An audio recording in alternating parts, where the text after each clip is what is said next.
यीशु मसीह के नाम में आप सभी को जय मसीह की। आज हम इतिहास के पन्नों से एक ऐसी कहानी लेकर आए हैं जो हमें बहुत कुछ सिखाती है। ये कहानी है एक वीर योद्धा की जिसका नाम था इफ्ताह। वह गिलाद का पुत्र था, एक ऐसा व्यक्ति जिसमें साहस और शक्ति की कोई कमी नहीं थी। लेकिन जैसा कि अक्सर होता है, जीवन की राह हमेशा सीधी नहीं होती। इफ्ताह का जन्म एक वेश्या से हुआ था और यही बात उसके जीवन का सबसे बड़ा कांटा बन गई। समाज की नजरों में यह एक दाग था, एक ऐसी सच्चाई जिसे उसके अपने ही भाई स्वीकार नहीं कर पाए। वे उसे अपने परिवार का हिस्सा नहीं मानते थे। इफ्ताह के सौतेले भाइयों ने मिलकर यह फैसला किया कि उसे पिता की संपत्ति में कोई हिस्सा नहीं मिलेगा। उन्होंने उसे साफ साफ कह दिया, तुम एक दूसरी स्त्री के बेटे हो, इसलिए हमारे पिता के घर में तुम्हारा कोई अधिकार नहीं है। यह सुनकर इफ्ताह का दिल टूट गया होगा। सोचिए, जिन्हें वह अपना मानता था उन्हीं ने उसे बेगाना कर दिया। उसे अपने ही घर से, अपनी ही जमीन से निकाल दिया गया। यह एक गहरा अपमान था, एक ऐसा घाव जो शायद कभी नहीं भरता। लेकिन इफ्ताह ने इसे अपनी नियति मान लिया और वहां से चला गया। उसने कभी बदला लेने के बारे में नहीं सोचा। घर से निकाले जाने के बाद इफ्ताह तोब नामक देश में जाकर बस गया। वहां उसकी वीरता और नेतृत्व के गुण छिपे नहीं रह सके। जल्द ही उसके आसपास कुछ बेकार और साहसी लोग इकट्ठा हो गए। वे सब इफ्ताह को अपना नेता मानते थे और उसके साथ मिलकर अभियानों पर जाया करते थे। एक तरह से उसने अपना एक नया परिवार बना लिया था, एक ऐसा समूह जो उसे उसके जन्म के आधार पर नहीं बल्कि उसकी काबिलियत के आधार पर सम्मान देता था। उसने साबित कर दिया कि असली पहचान जन्म से नहीं बल्कि काम से बनती है। वह वहां एक शक्तिशाली सरदार के रूप में जाना जाने लगा। इस दौरान गिलाद में उसके भाई अपने जीवन में व्यस्त थे। वे शायद यह भूल भी गए थे कि उन्होंने अपने ही खून के साथ कितना बड़ा अन्याय किया था।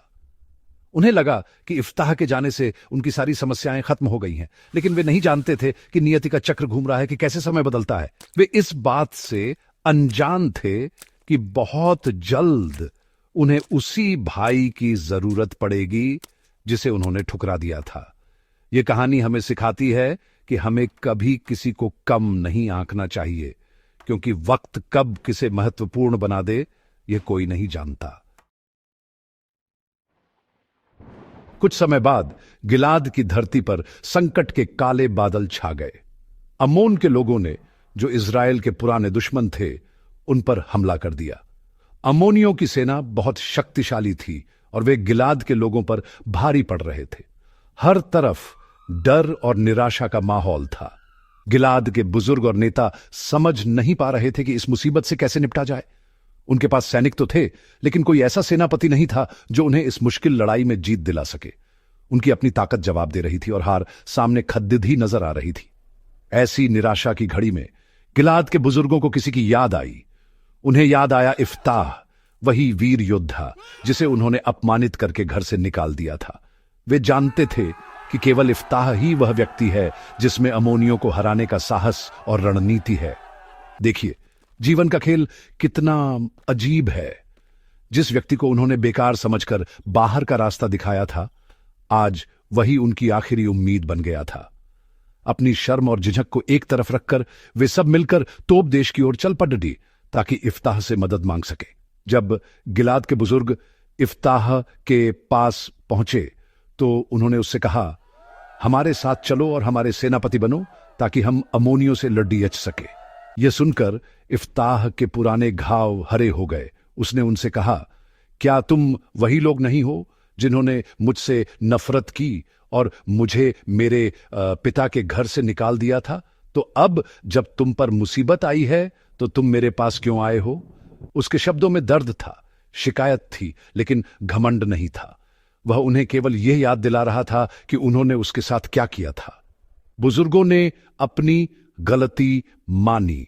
उन्होंने कहा, हम जानते हैं कि हमने गलत किया, इसीलिए हम तुम्हारे पास आए हैं। अगर तुम हमारे साथ चलकर अमोनियों को हरा दोगे तो हम तुम्हें सिर्फ अपना सेनापति ही नहीं बल्कि पूरे गिलाद का शासक बना देंगे। ये एक महत्वपूर्ण प्रस्ताव था। ये सिर्फ एक नौकरी नहीं थी बल्कि सम्मान और अधिकार की वापसी थी। इफ्ताह ने देखा कि वे सच में लाचार हैं और उन्हें उसकी जरूरत है। उसने अपने व्यक्तिगत अपमान से ऊपर उठकर अपने लोगों के बारे में सोचा और उनकी मदद करने के लिए तैयार हो गया। नेतृत्व स्वीकार करने के बाद इफ्ताह ने तुरंत युद्ध की तैयारी नहीं की। उसने पहले बुद्धिमानी का परिचय दिया और बातचीत का रास्ता चुना। उसने अमोन के राजा को एक संदेश भेजा और पूछा, तुम्हारा मुझसे और मेरी भूमि से क्या लेना देना है जो तुम मुझसे लड़ेचने आए हो? वह समझना चाहता था कि इस आक्रमण का कारण क्या है। यह एक कुशल नेता की निशानी है जो लड़ाई से पहले शांति का हर संभव प्रयास करता है। वह खून खराबे से बचना चाहता था अगर यह संभव हो। यह दिखाता है कि शक्ति के साथ साथ उसमें समझदारी भी थी। अम्मोन के राजा ने जवाब दिया कि इजरायलियों ने मिस्र से आते समय उनकी जमीन पर कब्जा कर लिया था और अब वह बस अपनी जमीन वापस चाहता है। इफ्ताह ने इतिहास का गहरा ज्ञान दिखाते हुए उसे एक और संदेश भेजा। उसने विस्तार से समझाया कि इजरायलियों ने कभी भी अमोनियों की जमीन पर कब्जा नहीं किया था। उन्होंने उन राजाओं को हराया था जिन्होंने पहले उन पर हमला किया था। उसने तर्क दिया कि जिस भूमि पर वे रह रहे हैं वह उन्हें परमेश्वर ने दी है। लेकिन अमोन का राजा अपनी जिद पर लगा रहा और उसने इफ्ताह की बातों को मानने से इनकार कर दिया। जब बातचीत के सारे रास्ते बंद हो गए तो इफ्ताह समझ गया कि युद्ध अब टाला नहीं जा सकता।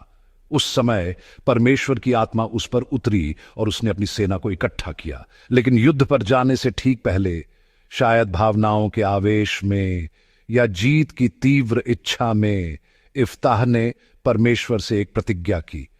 उसने कहा, हे परमेश्वर, यदि तू सचमुच अमोनियों को मेरे हाथ में कर देगा तो जब मैं युद्ध से जीतकर सुरक्षित लौटूंगा तो जो कोई भी मेरे घर के दरवाजे से सबसे पहले मुझसे मिलने आएगा मैं उसे तुझे होम बलि के रूप में चढ़ा दूंगा। यह एक बहुत जल्दबाजी में की गई मन्नत थी।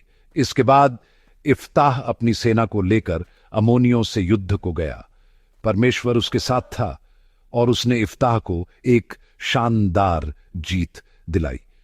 उसने अमोनियों को बुरी तरह से हराया और उनके कई शहरों पर कब्जा कर लिया। इजरायलियों ने अपने दुश्मन पर एक बद्धी विजय प्राप्त की थी और हर तरफ खुशी का माहौल था। इफ्ताह एक नायक के रूप में पहचाना जा रहा था जिसने अपने लोगों को एक मुसीबत से बचाया था। वह एक विजेता के रूप में गर्व और सम्मान के साथ अपने घर मिस्पाह की ओर लौट रहा था, इस बात से अनजान कि उसकी सबसे भयानक परीक्षा अभी बाकी है। जब इफ्ताह विजय के उल्लास में डूबा हुआ अपने घर पहुंचा तो एक अविश्वसनीय और दिल दहला देने वाली घटना घटी। जैसे ही वह अपने घर के पास आया, उसने देखा कि कोई नाचता गाता, डफली बजाता हुआ उसकी अगवानी करने आ रहा है। वह उसकी इकलौती बेटी थी, उसका एकमात्र बच्चा। जिस पल इफ्ताह ने उसे देखा, उसकी सारी खुशी एक पल में काफूर हो गई। उसकी जीत का जश्न मातम में बदल गया। वह जानता था कि उसने परमेश्वर से क्या वादा किया था और अब उसे अपनी ही बेटी को उस वादे की भेंट चढ़ाना होगा। यह एक ऐसी त्रासदी थी जिसकी उसने कभी कल्पना भी नहीं की थी। इस दुख में इफ्ताह ने अपने कपड़े फाड़ लिए और चिल्लाकर कहा, हाय मेरी बेटी, तूने मुझे बहुत दुखी कर दिया है। तू ही मेरे दुर्भाग्य का कारण बन गई है। मैंने परमेश्वर से एक वादा किया है और अब मैं उससे मुकर नहीं सकता। उसकी बेटी ने जब अपने पिता को इस हाल में देखा तो वह घबरा गई, लेकिन जब उसने पूरी बात सुनी तो उसने अद्भुत साहस और विश्वास का परिचय दिया। उसने अपने पिता से कहा, पिताजी, अगर आपने परमेश्वर से कोई वादा किया है तो उसे पूरा कीजिए, क्योंकि उसी ने आपको आपके दुश्मनों पर जीत दिलाई है। उसकी बेटी ने केवल एक विनती की। उसने कहा, मुझे 2 महीने का समय दीजिए ताकि मैं अपनी सहेलियों के साथ पहाड़ों पर जाकर अपने कुंवारेपन पर विलाप कर सकूं। इफ्ताह ने उसकी यह इच्छा पूरी की। 2 महीने बाद वह वापस लौटी और इफ्ताह ने अपनी प्रतिज्ञा के अनुसार उसे परमेश्वर को अर्पित कर दिया। यह कहानी बलिदान और विश्वास की एक दर्दनाक मिसाल है। बेटी ने अपने पिता के वचन का सम्मान किया और पिता ने, चाहे कितना भी कठिन क्यों ना हो, परमेश्वर से किया अपना वादा निभाया। इस घटना के बाद इज़राइल में यह एक रिवाज बन गया कि हर साल कुंवारियां 4 दिन के लिए इफ्ताह की बेटी को याद करने जाती थीं। तो भाइयों और बहनों, इस कहानी से हमें क्या सीख मिलती है कि हमें कभी भी भावनाओं में बहकर या जल्दबाजी में कोई ऐसा वचन नहीं देना चाहिए जिसके परिणाम बहुत गंभीर हो सकते हैं। इफ्ताह एक महान योद्धा और नेता था, लेकिन उसकी एक प्रतिज्ञा ने उसकी सबसे उत्तम खुशी को छीन लिया। यह हमें सिखाता है कि बोलने से पहले सोचना कितना जरूरी है, खासकर जब हम परमेश्वर से कोई वादा करते हैं। विश्वास और बलिदान महान गुण हैं, लेकिन विवेक और समझदारी के बिना वे भी त्रासदी का कारण बन सकते हैं। हमारे चैनल को सब्सक्राइब करें और लाइक करें। सबको जय मसीह।